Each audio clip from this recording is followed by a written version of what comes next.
आप कल्पना नहीं करेंगे, मैं 2 बजे रात में सोया हूँ, 1:30 बजे एक बच्चा आपस में लड़ रहा था लाइट ऑफ करके बल्ब को, तो मैं उसको चेक कर लिया था। आपस में 1:30 बजे रात में 9th का बच्चा जब सो रहा था तो उसको देखे कि बात करने क्रम में उसको गुस्सा कर रहा था। हम उस समय पढ़ रहे थे कोई बात को, चूँकि कल चूँकि ये 15 अगस्त हम पढ़ रहे थे और पढ़ाई क्रम में अपना मोबाइल खोले तो देखे उस 2 मोबाइल थे से पढ़ रहे थे और एक से देखे कैमरा हम चलाए थोड़ा, तो देखे वो लड़का है जो 9th क्लास का लड़का आपस में बात करते करते बात थोड़ा बढ़ रहा था कि रूम में रिकॉर्डिंग रहता है। हम अचानक उसके रूम में 1:30 बजे चले गए थे, उठे अपना बिल्डिंग से चले गए रूम में, उसको पकड़े ऐसे क्या कर रहे हो, एकदम सकपका गया था, अंधेरा रात था पूरा, गार्ड बाहर में खड़ा था, सकपका अरे आप कैसे आ गए, कि मैं भी एकदम लूजर में था, वो आ गया, बोला कि मैं आता हूँ। हमने क्या कर रहे हो, बोला कुछ नहीं मजाक कर रहे थे। खाली मजाक नहीं हो रहा था यार, ये तो बात सीरियस बढ़ रही थी, कुछ बात था, बताओ कि रिकॉर्डिंग पूरा करते चले गए और हम भी रिकॉर्डिंग करते चले गए वहाँ तक कमरे में उसके पास। लड़का विवाह रांची का लड़का, वो देखा सीधे है सो कान पकड़ पिट करने का, बोला कि गलती हम सो गया, खाली आप आए हो किस मकसद से, और आज 1:30 बजे अगर तुम कर रहे हो, सो नहीं रहे हो, अगर मेरा निगाह तुम पर न होता शायद बात बढ़ जाती, मोहब्बत कम पड़ जाता, नफरत ज़्यादा पड़ जाता।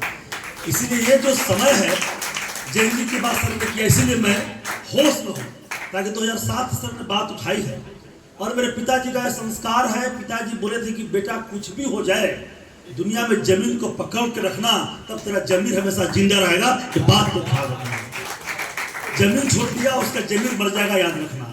पिताजी बोलते जब तुम कभी भी एहसास करना कि अकेले हो, तो आंखें बंद करके सोचना तेरे साथ बहुत लोग मिलेंगे जो मेरे बहुत करीब हैं, तो दिल के करीब होंगे।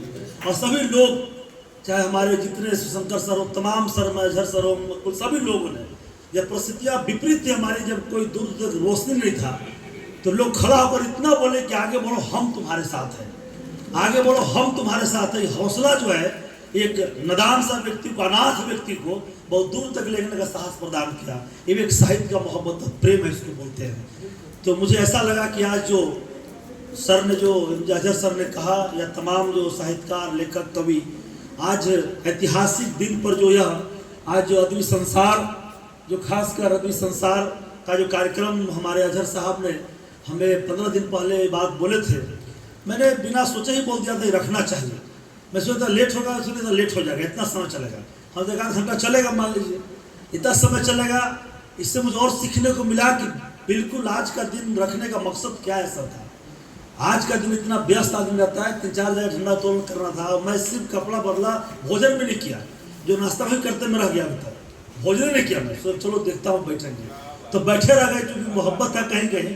मैं लगा कि अगर ज़्यादा भोजन कर नींद आने लगेगा मान लीजिए, तो सुन नहीं पाएंगे, बस सुनना होगा। पहली बार इतना 3 घंटे 4 घंटे सुनने का जो अवसर मिला, तब मुझे ऐसा एहसास हुआ कि जो ये महफिल लगी हुई है, ये महफिल लगी हुई है, ये सिर्फ महफिल नहीं है, ये इंसानियत को जिंदा करने का है। जो इंसानियत मर चुका है, जो हम जाति, धर्म, संप्रदाय, अमीरी, गरीबी में जो हम बढ़ चुके हैं, ठीक है, जो स्थिति आज हिंदुस्तान का बना हुआ है, तब कहीं ऐसा लगता है मुझे कि जब हिंदुस्तान जिस समय गुलाम होगा, उस समय कितने सिर्फ महात्मा गांधी, सुभाष चंद्र बोस, लाजपत राय या अबुल कलाम आजाद ऐसे शख्सियत, और या और कहा जाए कि अशफाकुल्ला खान ऐसे और तमाम शख्सियत निश्चित तौर पर, मतलब सिर्फ उन लोग होंगे तभी तो आज़ाद नहीं हुआ होगा। कहीं ना कहीं मैथिली शरण गुप्त, भरतेंदु हरिश्चंद्र, सूर्यकांत त्रिपाठी निराला, सुधानंद पंथ, ठीक है, ऐसे तमाम कवि लोग होंगे, उस दौर में भी लिखा करते होंगे, और लिखकर साहित्य से ही अपने आवाज़ को जगाते होंगे, तब देश आज़ाद हुआ होगा, ऐसा मुझे यकीन हो रहा है। और साहित्य में प्यार है कहीं ना कहीं, अगर नफरत को मिटाना हो तो बिल्कुल साहित्य से जुड़ना ही पड़ेगा। ये मैं बार बार इसलिए बोल रहा हूँ कि आज के जनरेशन में हम मोबाइल से स्क्रीन पर खेल रहे हैं, मैदान में खेलना बंद कर दिए हैं, और माँ साहित्य बचा है जो आदमी हकीकत में खेल रहा है। इस बात को हमें समझना पड़ेगा। इसलिए कहीं ना कहीं मुझे एहसास हुआ है कि जो विद्यालय है, ये विद्यालय सिर्फ बच्चों को पैसा कमाने का मशीन पैदा ना करे, इसलिए हम जरूर ख्याल रखते हैं, ताकि बच्चे में नम्रता, विनम्रता और झुकने की प्रवृत्ति उसमें आए, ताकि बच्चे सुबह उठे तो माँ धरती को प्रणाम करके सलाम करें कि मैं तेरे ही दम पर मैं खड़ा हूँ माँ, इतना मुझ पर एहसान करना। तो जरूर बच्चे हैं। आज निखत यहाँ बैठी हुई है, मैं इसको स्पेशल बुलाया। निखत आज इसके पापा सऊदी में रहते हैं, हैदराबाद की लड़की है। और निखत जब आई तो मैं इसको लगा कि पढ़ने आई है, कैसे रखूँगा, बुरके में आई थी, उस समय पहचान नहीं पाया था इसको। और जब यहाँ से जब तालीम और तहजीब सीखने का कोशिश की तो मैंने कोशिश की, आज कितने बच्चियाँ यहाँ पर पढ़ रही है और इसको मैं स्वतंत्र दिया, मैं छूट दिया इसको। तो मत सोचो कि क्या करना है, लेकिन तो क्लासिकल नृत्य करना है तो करो। और इसको लोगों जब क्लासिकल डांस शुरू की, लोगों ने मना कर दिया, करे मेरे मजहब में लाओ नहीं ऐसा, ये करेंगे डांस करो, क्या करेंगे। मैंने इसके अब्बा से बात किया, बोला कि आप पे रोक देंगे, इसका सहिष्णुता का हनन हो जाएगा। ये हुनर है, कल सोनल मान से मर सकती है, कल बेस्ट क्लासिकल नृत्य जानना हो सकती है, ये बड़ा बात नहीं है इसमें। कभी इसलिए मैं सर को मैं मानता हूँ, इनकी पहली बार बेटी जब बैठी हुई है, योगा जब कर रही थी तो मजाक उड़ाया होगा कि आपकी बेटी योगा भी करती है कहाँ स्कूल में। मेरे को याद है कि वो लड़की चौक पर बैठ कर योगा, वही सेवा सदन के पास स्कूल था, और योगा शुरू किए थे। तो आज इतनी बड़ी हो गई और इसकी बहन भी थी, दोनों हॉस्टल में थी और सर ने हिम्मत दिया था कि बेटियां हॉस्टल में रह सकती है। और वो चौकी था योग का, जब प्रारंभ हुआ, जब योग करती सुबह सुबह 5 बजे, वो तो हंसते थे, अरे योगा कर रहा है, 50-100 बच्चा है, क्या करे, क्या आगे बढ़ेगा। लेकिन हिम्मत आदमी को नहीं हारना चाहिए। मुझे एहसास हुआ कि 2, 4, 10, 20, 50 करते करते आदमी आगे बढ़ जाएगा, लेकिन साहस हमेशा आदमी को रखना चाहिए।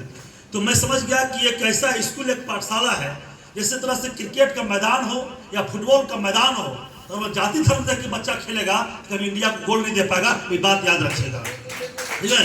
अगर विद्यालय में अगर जाति धर्म की बात हो जाए तो विद्यालय को कभी भी आगे नहीं बढ़ सकता, बात समझना पड़ेगा। आज हम महसूस किया है कि जितने बच्चे हमारे, हर तरह के बच्चे पढ़ते हैं, हर तरह की तालीम मैं उनको दे रहा हूँ। ये भी मुशायरा कराने का लगा कि सर अगर आए हैं तो मुशायरा होने से फायदा होंगे कि बच्चे जागरूक उससे होंगे और बेटियां जरूर सीख के जाएंगी यहाँ से, मुझे कुछ करना है। कुछ न मिले, अगर कुछ समझ में नहीं आए अगर आपको, तो डॉक्टर हजूरी साहब का शेर याद करना कि तूफानों से आंख मिलाओ, तूफानों से आंख मिलाओ, सैलाबों पे वार करो। तूफानों से आंख मिलाओ, सैलाबों पे वार करो, और मल्लाहों के चक्कर छोड़ो, तो तैर कर दरिया पार करो। अगर कहीं कोई विकल्प न मिले तो कोई काम को करना चाहिए। इसलिए कभी भी, हाँ, कभी परिस्थितियों से घबराने की जरूरत नहीं है।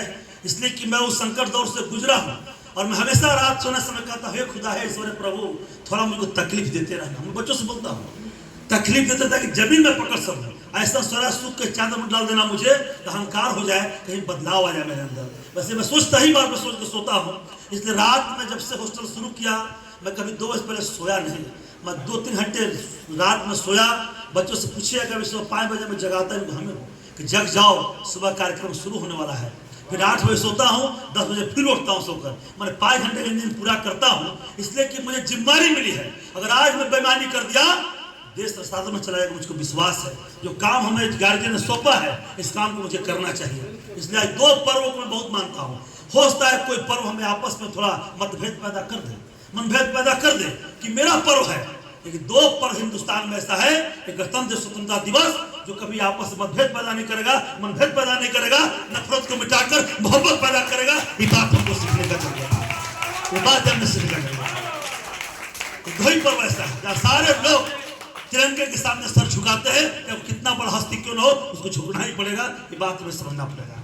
इसीलिए मैं विशेष नहीं कहूँगा, बस यही है कि आप लोग जैसे लोग मिलते गए, कारवां बनता गया, मोहब्बत मिलता गया, नफरत मिटता गया, और आपका आशीर्वाद से जरूर एक दिन तय होगा कि यहाँ के बच्चे भी एक बड़े कवि और शायर होंगे, और लाल पलामू किला के बच्चे लाल किला से बोलेंगे, ये हमारी आपकी गारंटी है, ये आपका आशीर्वाद है, ये आपका आशीर्वाद है।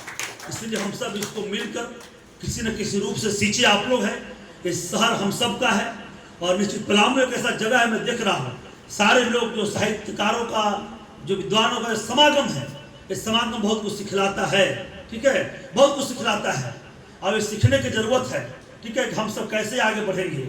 कि जो लोग नफरत फैलाते हैं, मैं बच्चों से अगर बात न करूं, मुझे लगता है कि बेटियां रहती है, आज 100+ बेटियां रहती है, नर्सरी से 12 रहती है। कितनी जिम्मेदारी होगी, जरा सोच लीजिए एक बार। एक पिता के जो बड़ी बेटी होती है, नींद उनका हराम हो जाता है, लगता है कि कहीं गड़बड़ ना हो जाए। लेकिन मैं सोचता हूँ कि चलो अभी तक 20-22 वर्षों में जो परिणाम हम लोगों ने पाया है, कहीं कहीं साहित्य का ही प्यार है, ये आपका प्यार है। क्योंकि सही जगह बैठिएगा, सही जगह बैठिएगा, ताकत बहुत मिलेगा हमको, आपको। ये बात मुझको ऐसा इसलिए कहा गया कि नया कुर्सी दुगाओ तो कोई बात बने, नया कुर्सी खुशबू सूरज, नया खुर्सी दुगाओ तो कोई बात बने।